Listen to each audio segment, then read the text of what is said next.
All right, in this video, we're gonna go over the 90-90 Hemi Bridge. So we're officially going to start addressing some pelvic rotation here. We're gonna start restoring some neutrality of the pelvis and addressing the heavy left-sided anterior tilt that is super common in most humans. It's a very normal asymmetry that we have. Some people don't need this, some people do. So if you're the person who needs this, it's gonna be great. Feet set to the wall, heels pulled down. We wanna find a posterior tilt where the tail tucks off the ground. Your hamstrings are responsible for creating the initial drive here.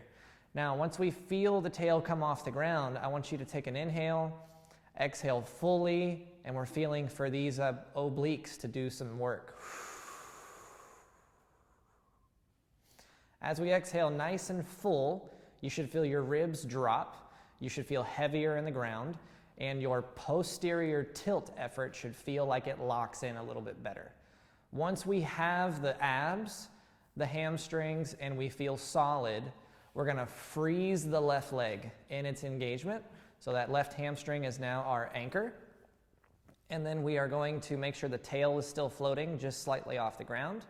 And the right leg is gonna come up and reach in the air. So once the right leg kicks up, we want to make sure that our lower back that's on the ground feels flush and flat, and this hamstring should be talking. If you feel something behind your knee that's not very comfortable, a little bit more wall pressure and pull the left knee in just a little bit. You should feel the inside edge of your left foot get a little bit heavier, and usually that cleans up your knee. You may just simply need to hook the blocks harder for hamstring. You may just need to practice the bilateral or double leg hook to get comfortable. So from here, once we're up, once we're locked in, all we have to do is lock in the pelvis and get a nice, smooth heel tap on the right side 10 times.